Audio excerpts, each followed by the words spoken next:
सभी का और आप देख रहे हैं एएनबी न्यूज। मैं हूं आपके साथ सोनम गुरुंग। तो चलिए शुरुआत करते हैं आज के बुलेटिन की ओर।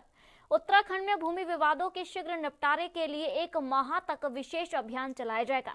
सीएम पुष्कर सिंह धामी ने विवादों के प्रभावी समाधान के लिए सख्त निर्देश दिए हैं। उन्होंने कहा है कि मुख्य सचिव प्रत्येक सप्ताह अभियान की समीक्षा करेंगे और सभी जिलों में लंबित भूमि विवादों के समाधान के लिए विशेष अभियान चलाया जाएगा।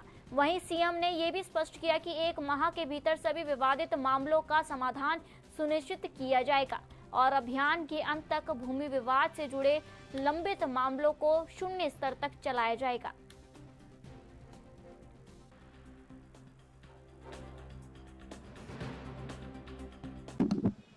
एक माह के अंदर इस प्रकार के जितने भी मामले हैं जो लंबित पड़े हैं एसडीएम के स्तर पर या अन्य स्तरों पर, उन सभी को जो वाद विवाद की स्थिति में भी है उन सभी को निपटाने के निर्देश दिए गए हैं, जिससे कि पारदर्शिता बढ़े, लोगों को परेशानी न हो। कई स्थानों पर लैंड फ्रॉड भी देखा गया है, उसके लिए भी हम पूरी तरह से कार्रवाई कर रहे हैं, जिससे कि सामान्य लोगों को, आम लोगों को, किसी को भी इस प्रकार के लैंड फ्रॉड के केसों में न फंसना पड़े। ठीक है सर। उत्तराखंड ने नीति आयोग के निर्यात तैयारी सूचांक यानी एक्सपोर्ट प्रीपेयर्डनेस इंडेक्स 2024 में हिमालय राज्यों की श्रेणी में प्रथम स्थान प्राप्त किया है। सीएम पुष्कर सिंह धामी ने इसे महत्वपूर्ण उपलब्धि पर गर्व व्यक्त किया और कहा कि ये प्रदेश की उद्योग समर्थन नीतियों, बेहतर कारोबारी माहौल और मजबूत बुनियादी ढांचे का परिणाम है। उन्होंने बताया कि ये कदम आत्मनिर्भर उत्तराखंड की दिशा में एक निर्णायक प्रयास है। सीएम ने प्रधानमंत्री नरेंद्र मोदी के नेतृत्व में प्रदेश को निर्यात और निवेश के लिए शिखर पर ले जाने के लिए संकल्पबद्ध होने की बात की है।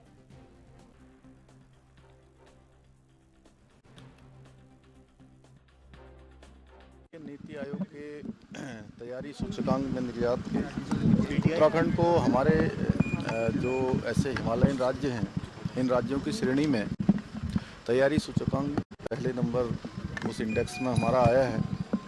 ये हमारे लिए बहुत प्रोत्साहन भी है और आगे काम करने के लिए प्रेरणा भी है। हम आदरणीय प्रधानमंत्री श्री नरेंद्र मोदी जी की प्रेरणा से, उनके मार्गदर्शन में लगातार जो भारत सरकार के नियम हैं या नीतियां हैं, उन सभी को धरातल पर उतार रहे हैं और उसके अनुरूप कार्रवाई कर रहे हैं। और उत्तराखंड आज कई मामलों में देश के जो अग्रणी राज्य हैं उन राज्यों की श्रेणी में आ रहा है।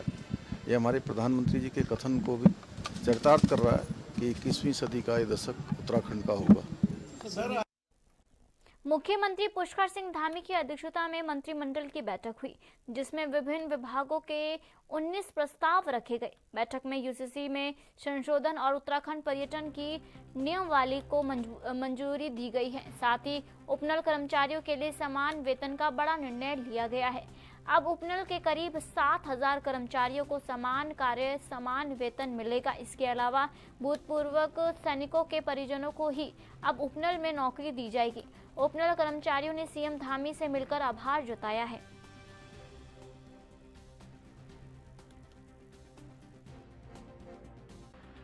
ये सैनिक कल्याण विभाग का मत है। जैसा कि आपको विदित ही है कि पूर्व में जो उपनल कार्मिकों के साथ जो सहमति बनी थी, पूर्व में ये निर्णय लिया गया था कि जिनको 12 वर्ष की, इनको चूंकि समान कार्य समान वेतन के आधार पर, जैसा माननीय न्यायालयों का ऑर्डर था, उसके आधार पे इनको दिया जाना था समान कार्य समान वेतन। तो पूर्व में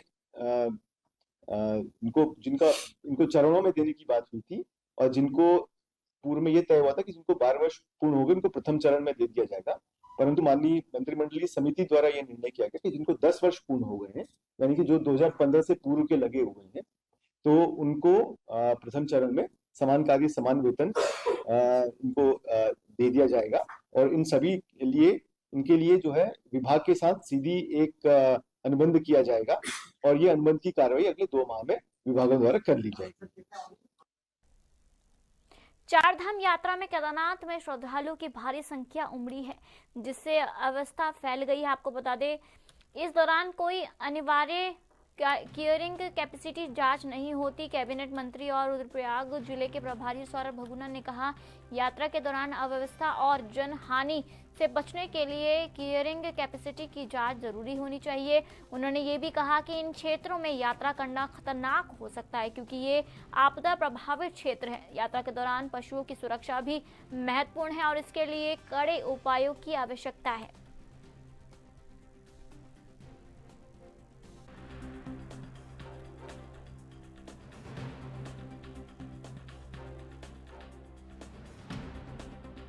कैरिंग कैपेसिटी ज़रूर उसकी एक पूरी उसका डिटेल रूप में उसकी कहीं ना कहीं जांच भी होनी चाहिए, क्योंकि देखिए पर्वतीय क्षेत्र है, आपको मालूम है कि आपदाग्रस्त भी रहता है।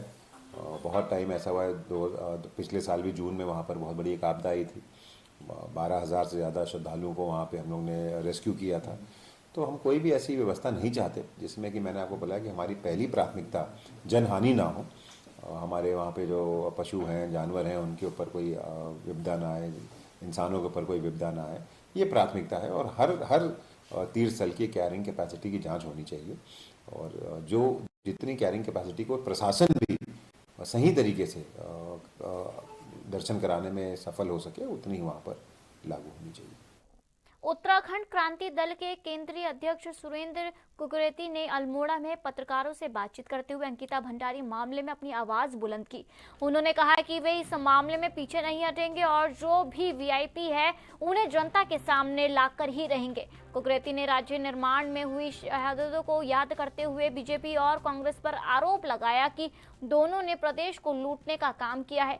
उन्होंने ऐलान किया है कि यूकेडी आगामी विधानसभा चुनावों में प्रदेश की सभी 70 सीटों पर चुनाव लड़ी जाएगी।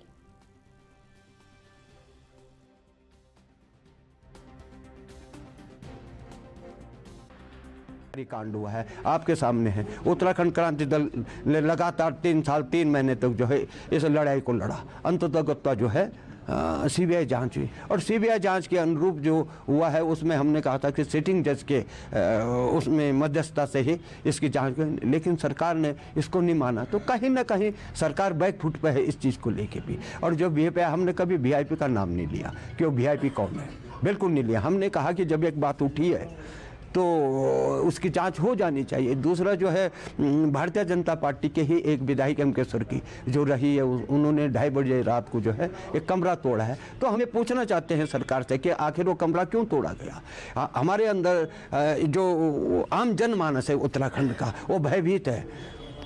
हमारी जो बहु बेटियां हैं वो भयभीत है कि उत्तराखंड के अंदर ये क्या हो क्या रहा है। देवभूमि से दानव भूमि की ओर इसको क्यों ले जाया जा रहा है। जो कल्पना परिकल्पना हमारी थी पृथक राज्य की, आज कोसों दूर कहीं ये नहीं दिखता कि ये कहीं देवभूमि रही होगी। तो तमाम इन चीज़ों यमकेश्वर विधानसभा की थल नदी में आयोजित 200 साल पुराने पौराणिक गेंद मेले का रंगारंग कार्यक्रमों के साथ समापन हुआ। इस अवसर पर श्री बद्री केदार मंत्री समिति के अध्यक्ष हेमंत त्रिवेदी मुख्य अतिथि के रूप में मौजूद रहे। हेमंत त्रिवेदी ने इस अवसर पर कहा कि आने वाले सालों में थल नदी के गेंद मेले को आयोजन आपको बता दें भव्य बनाया जाएगा। कार्यक्रम के दौरान लोक गायक सौरभ मेठाणी के सांस्कृतिक कार्यक्रम में सैकड़ों लोग नाचते झूमते नजर आए। इस परंपरागत मेले का समापन स्थानीय लोगों के बीच खुशी और उत्साह के साथ हुआ। कह सकता हूँ कि देखिए इस प्रकार के मेले जहाँ हमारी संस्कृति और हमारा जो हमारी पौराणिक जो पहचान है उसको बनाए रखने के लिए लोगों को एक मेले के अवसर पर लोग वर्षों से यहाँ पर इस मेले की प्रतीक्षा करते थे। वहाँ पर सभी लोगों से आपस में मिलते थे, लेकिन इससे समाज के अंदर हमको एक सूत्र में पिरोने का काम करते हैं इस प्रकार के मेले। ये हमारा बहुत पौराणिक मेला है और हमारा संस्कृति का धरोहर भी है। ये तकरीबन इसको 200 साल, हमारे पूर्वज बताते हैं कि इसको 200 साल हो गए हैं। ये 200 साल पुराना मेला है। देहरादून से खबर आ रही है, जिले के शस्त्रधारों पर जिलाधिकारी ने कड़ा एक्शन लिया है। जिलाधिकारी ने 1 से अधिक हथियार रखने और NDLL आपको बता दें ALIS पोर्टल पर UIN जनरेट ना कराने वाले पर 827 शस्त्र धारकों के लाइसेंस को समाप्त कर दिया गया है। ये कदम सुरक्षा की दृष्टि से महत्वपूर्ण बताया जा रहा है। प्रशासन का कहना है कि जिन शस्त्र धारकों ने नियमों का पालन नहीं किया उनके खिलाफ कड़ी कार्रवाई की जाएगी। इस कार्रवाई से क्षेत्र में सुरक्षा व्यवस्था को मजबूती मिलने की उम्मीद जताई जा रही है। अधिकारियों का कहना है कि इस कदम से अवैध हथियारों का खात्मा होगा और शांति बनी रहेगी। देखिए, holding license, armed license brings along responsibility also. तो जहाँ पे अति आवश्यकता है, कोई जीवन सुरक्षा का भय है, कोई पूर्व वारदात हुई है स्वयं के साथ, परिवार में, तो नॉर्म्स बहुत क्लियर हैं। तो उसी में जो लाइसेंसेस हैं वो अनुमान्य किए जाते हैं। इसके विपरीत कुछ केसेस ऐसे संज्ञान में आए थे कि जहाँ पे 2 से भी अधिक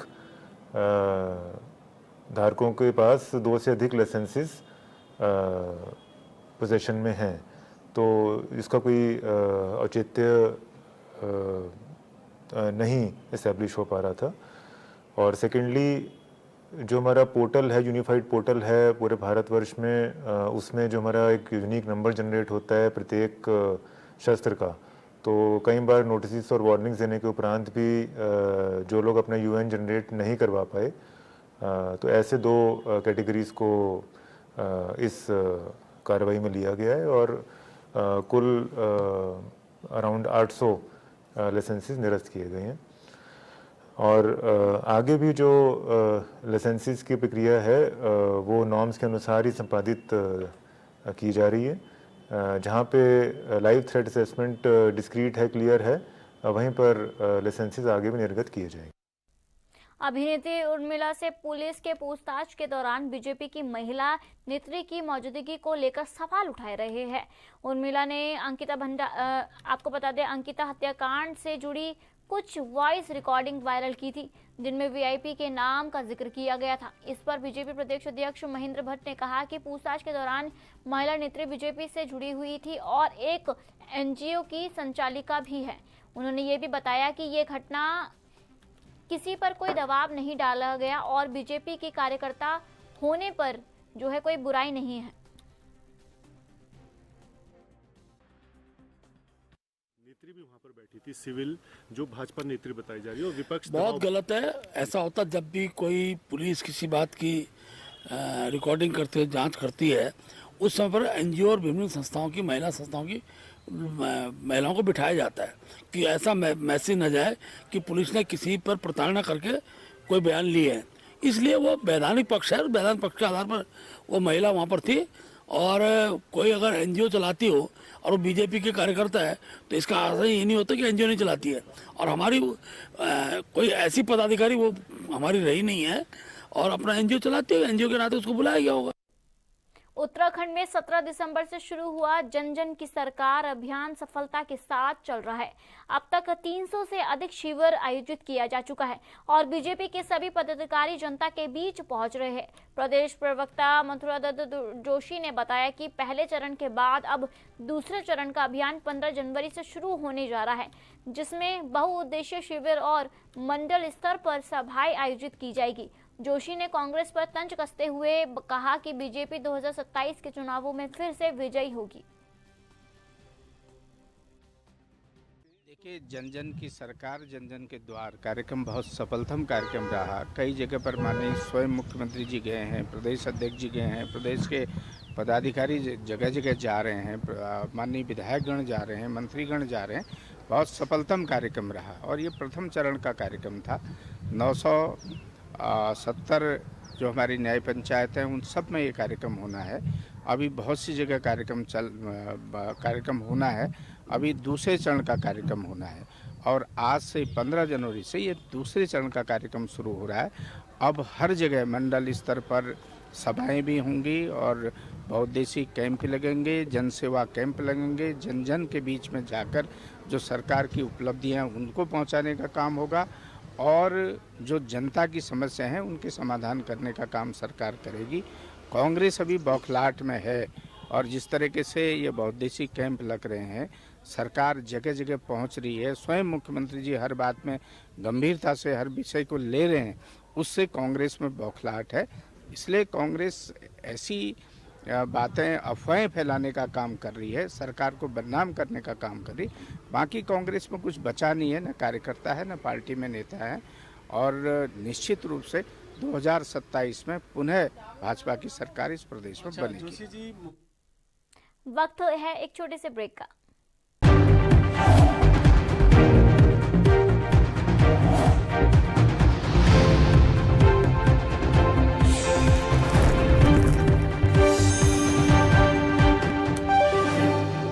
ब्रेक के बाद आप सभी का स्वागत है और आप देख रहे हैं ENB न्यूज। बढ़ते अगली खबर की ओर। समान नागरिक संहिता यानी UCC के तहत आए नए आंकड़ों के अनुसार विवाह पंजीकरण में 24 गुना बढ़ोतरी के बाद एक बार फिर UCC कानून सुर्खियों में है। विपक्ष का कहना है कि UCC को प्रदेश में गंभीरता से नहीं लिया जा रहा है और सत्ता पक्ष इसे केवल चुनावी टारगेट के रूप में पेश कर रहा है। वहीं भाजपा विधायक विनोद चमोली ने विपक्ष पर कटाक्ष करते हुए कहा कि UCC का मुद्दा गंभीर है और उत्तराखंड पहला राज्य है जिसने इसे लागू किया है, जिसका पूरे देश पर प्रभाव पड़ेगा। चुनावों के लिए ये बड़ा मुद्दा बनेगा। कितना बड़ा मामला है, कांग्रेस भी समझती है कि उत्तराखंड हमारा पायनियर स्टेट है जो यूनिफॉर्म सिविल कोड को ले आई है। ये अपने आप में पूरा राष्ट्रव्यापी मुद्दा है और राष्ट्रीय प्रभाव इस पर है। इस मुद्दे से पूरे राष्ट्र पर इसका प्रभाव है, तो कांग्रेस चिंतित है, इसीलिए बार बार इसकी बात करती है। कांग्रेस को भी मालूम है कि आने वाले चुनाव में ये जो UCC का मुद्दा है ये प्रमुख रहने वाला है और भारतीय जनता पार्टी ने इसमें लीड ही नहीं ली है, पायनियर बनी है। तो ये कांग्रेस की चिंता है, आने वाले चुनाव में ये बड़ा मुद्दा है और इसमें कांग्रेस बहुत पीछे है। उत्तराखंड के चमोली जिले में इन दिनों फूलों की घाटी से सटे जंगलों में भीषण आग लग गई है, जो कड़ी कोशिशों के बावजूद नियंत्रण में नहीं आ रही है। इस आग से घाटी में स्थित लगभग 600 दुर्लभ फूलों की प्रजाति खतरे में है। विपक्ष राज्य सरकार से केंद्र और वायुसेना की मदद मांग रही है। वहीं बीजेपी प्रवक्ता मथुरा दत्त जोशी ने कहा कि मुख्यमंत्री ने वन विभाग को आग नियंत्रण के निर्देश दिए हैं और जरूरत पड़ने पर वायुसेना और केंद्र से सहायता मांगी जाएगी।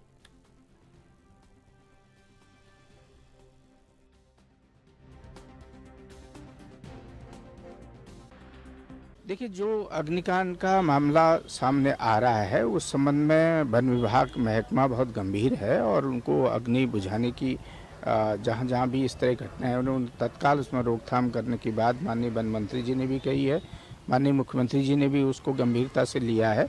और जो घटनाएं इस बेमौसमी घटनाएं हैं, निश्चित रूप से उन घटनाओं से वन महकमा भी चिंतित है, सरकार भी चिंतित है और उसमें कंट्रोल करने की, उसमें व्यवस्था ठीक करने की दिशा में सरकार अपने स्तर से काम कर रही है। और भविष्य में देखिए, अभी तो जो बरसात न होने का भी एक कारण है, बर्फबारी भी नहीं हुई है, कई चीज़ें हैं। अगर आवश्यकता पड़ेगी तो फिर उस दिशा में भी काम किया जाएगा, लेकिन हमारे पास अभी वन विभाग में पूरी फोर्स है और वन विभाग बहुत सजग है। जहाँ जहाँ भी ऐसी घटनाएं हो रही हैं उन पर काबू पाने का प्रयास किया। सैनिक कल्याण मंत्री गणेश जोशी ने गढ़ीकेंट स्थित उत्तराखंड सब एरिया देहरादून में GOC major general MPS Gill और deputy GOC brigadier RS Thapa से भेंट कर उन्हें थल सेना दिवस की बधाई दी। इस अवसर पर मंत्री जोशी ने भारतीय सेना के शौर्य, पराक्रम और अनुशासन की सराहना करते हुए कहा कि थल सेना देशों की सुरक्षा की मजबूत ढाल है। उन्होंने ये भी कहा कि उत्तराखंड का सेना से गहरा नाता रहा और राज्य सरकार पूर्व सैनिकों और उनके परिवारों के कल्याण के लिए लगातार काम कर रही है। कांग्रेस नेता हरीश रावत ने किसान सुखवंत सिंह की आत्महत्या पर कहा कि सुखवंत ने जो खुद को गोली मारी है वस्तुतः उसे मजबूर किया गया, हालात पैदा किए गए कि वह आत्महत्या करे। यह आत्महत्या नहीं है, यह हत्या है। उसे शहीद का दर्जा दिया जाए। उसकी हत्या की गई है। उसने आत्महत्या से पहले जो बयान दिया है उसमें नामजद किया गया है कि किस तरह से उसे दबाया गया है, उसे लूटा गया है। एक षड्यंत्रपूर्ण तरीके से कार्रवाई की जानी चाहिए। हमारा मानना है कि कोई SIT नहीं, पहले FIR हो, अधिकारियों को निलंबित किया जाए और उसके बाद मामले की CBI जांच हो। सुखवंत की जो है जिसको जो उन्होंने गोली मारी है अपने को, वस्तुतः उसको मजबूर किया गया है, हालात पैदा की गई है कि वो आत्महत्या करे, अपने को गोली मारे। ये आत्महत्या नहीं है, ये किसान की हत्या है। उसको शहीद का दर्जा है, उसकी हत्या की गई है और उसने हत्या किए जाने से पहले, अपने को गोली मारने से पहले जो बयान दिया है, उस बयान में नामजद किया है सीरीज में कि किस तरीके से उसको दबाया गया, उसको लूटा गया और एक षड्यंत्रपूर्ण तरीके से सब कार्रवाइयां की गई। तो हमारा बिल्कुल स्पष्ट मानना है कि कोई SIT नहीं, पहले FIR, फर्स्ट FIR और FIR के आधार पर अधिकारियों को सस्पेंड करो और उनके सस्पेंशन के बाद मामले की तहकीकात के लिए CBI की जांच। मुख्य सचिव आनंद ने जनपद देहरादून के सलाकुई में स्थित सगंध पौधा केंद्र का दौरा किया। इस दौरान उन्होंने सगंध पौधा केंद्र द्वारा किए जा रहे कार्यों की विस्तार से जानकारी ली। मुख्य सचिव ने कहा कि हाई वैल्यू फसलों के उत्पादन और प्रसंस्करण से प्रदेश के किसानों की आर्थिकी में सुधार हो सकता है। उन्होंने आपको बता दें, उन्होंने सगंध पौधा केंद्र को और मजबूत किए जाने पर जोर दिया ताकि ये प्रदेश भर में अपनी गतिविधियों को बढ़ावा दे सके। साथ ही उन्होंने प्रदेश के किसानों को डोर टू डोर सहायता देने के निर्देश दिए और विभिन्न जनपदों में एरोमेटिक फसलों के चयन पर भी जोर दिया।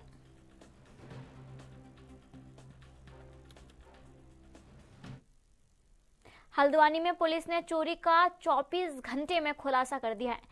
आपको बता दें, SSP मंजुनाथ TC ने प्रेस कॉन्फ्रेंस में जानकारी दी है कि बद्रीपुरा क्षेत्र में चोरी हुआ आमा का बक्सा बरामद किया गया है। आरोपी वीरेंद्र बिष्ट को गिरफ्तार किया गया है और बक्से में रखे जेवरात और नकदी भी बरामद की गई है। वहीं मुखानी पुलिस और SOG टीम ने तस्कर को बड़ा मामला भी उजागर किया है। आपको बताते हैं 207 ग्राम के साथ 2 तस्कर भी गिरफ्तार हुए हैं, वहीं पर जिनकी कीमत 63 लाख रुपए बताई जा रही है। दोनों मामलों में कानूनी कार्रवाई की जा रही है।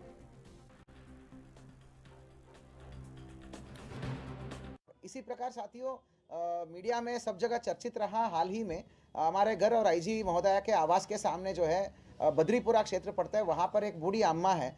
वो आमा के घर से किराएदार बन के एक व्यक्ति आया था, उसने उसकी आमा की पूरी जो संपत्ति का जो बक्सा है वो बक्सा चोर के ले गया। उसमें विभिन्न सोना चांदी के जेवरात, उसके कागज़ और नकदी सब कुछ था। इसको हमने चैलेंज के तौर पर लिया। हमने कोतवाली की टीम को और सभी अधिकारियों को हमने एक्टिवेट करा था। इसमें हमारा CO अमित और हमारा SP मनोज और SP क्राइम हमारा जगदीश जी, इन सब ने लीड लिया है और सभी की मेहनत है। CCTV मैनुअल और सर्विलांस के माध्यम से मात्र 8 घंटे के भीतर जो है ये घटना जल्दी से वर्कआउट हो गया। चोर पकड़ा गया है, वो पूरा बक्सा भी पकड़ा गया है। सोना चांदी के ज्वेलरी, पैसा सब कुछ जो है बरामद हुआ है। इसी को पुलिसिंग बोलते हैं। पुलिसिंग को चैलेंज की तरह लेना ही चाहिए। तो आपके माध्यम से मैं पुनः बताना चाह रहा हूँ, जितने भी किराएदार रख रहे हैं, चाहे वो घर में रख रहे हो, दुकान दे रहे हो, या गोदाम दे रहे हो, मकान दे रहे हो, कमरा दे रहे हो, प्लीज़ मेरा अनुरोध है सभी नैनीताल जनपद निवासियों से, आप पहले उनका पुलिस वेरिफिकेशन करिए। पहले उसका स्थानीय थाने में जाइए, उसका सारा कागज़ इकट्ठा करके किराएदार का कागज़ इकट्ठा करके वेरिफिकेशन कराइएगा। तदोपरांत ही वेरिफिकेशन पूरा होने के बाद ही आप उसको किराए पर चढ़िए, क्योंकि मोटा किराए के लालच में आप लोग कमरे के चाबी या गोदाम की चाबी, दुकान की चाबी देते हो, तो इस प्रकार की वारदात। हल्द्वानी में शनि बाजार रोड के चौड़ीकरण और नाला शिफ्टिंग का काम 12 करोड़ की लागत से शुरू हो गया है। नगर निगम ने, आपको बता दें, 50 से अधिक अतिक्रमण चिन्हित कर उन्हें ध्वस्त करने की प्रक्रिया भी शुरू कर दिया है। मौके पर नगर आयुक्त ने जिला प्रशासन के साथ मिलकर अतिक्रमणकारियों को अतिक्रमण हटाने के निर्देश दिए हैं। इसके साथ ही शहर के विकास कार्य को करने वाले संस्था USSD ने नाला बनाने का काम भी शुरू कर दिया है।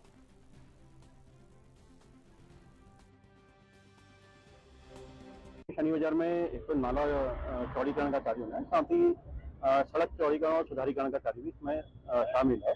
इसी को दृष्टिगत कुछ अतिक्रमण यहाँ पर चिन्हित किए गए थे और पूर्व में नोटिस भी दिए गए थे। और निरीक्षण करने पर यह पाया गया है कि अधिकांश व्यक्तियों द्वारा यहाँ पे अतिक्रमण हटाने की कार्रवाई स्वयं शुरू कर दी गई है और अतिक्रमण यहाँ पर हटाया भी जा रहा है। तो जिन जगह पे कोई कंफ्यूजन है या जो अतिक्रमणकारी हैं उनको अगर किसी तरह की कोई बाधा है तो उनको क्लियर किया जा रहा है कि कहाँ तक का इसमें मकान टूटना है। और साथ ही विभागीय अधिकारियों के साथ जो हमारी विभागीय परिसंपत्तियां हैं उसको भी निरीक्षण किया जा रहा है और शिफ्टिंग का योजना बनाई जा रही है। कुछ जगह पे कंफ्यूजन थे कुछ भूमिदारों को या जो अभी मौके पे बैठे हुए हैं कब्जेदार, तो उन्हीं के मकानों को और दुकानों को प्रतिष्ठानों को। अगली खबर देहरादून से है। भारत तिब्बत सीमा पुलिस आईटीबीपी ने स्वास्थ्य सीमा अभियान के तहत राज्य के 108 सीमांत गांव में स्वास्थ्य सुविधाएं मुहैया कराने का फैसला लिया है। इसके अतिरिक्त इस वर्ष ग्रामीणों से 32 करोड़ रुपए से अधिक के मांस और दूध उत्पादों की खरीदी की जाएगी। मुख्यमंत्री पुष्कर सिंह धामी की उपस्थिति में आईटीबीपी और स्वास्थ्य एवं पशुपालन विभाग के बीच एमओयू पर हस्ताक्षर किए गए। मुख्यमंत्री ने कहा कि ये अभियान सीमावर्ती क्षेत्रों में नागरिकों के जीवन स्तर को बेहतर बनाने के लिए प्रभावी पहल होगा। आपको बता दें उनका जो जीवन होगा वो काफी सही रहेगा। आईटीबीपी के आईजी संजय गुजरियाल ने बताया कि स्थानीय किसानों की मदद के लिए और अन्य विभागों से भी एमओयू किए जा रहे हैं।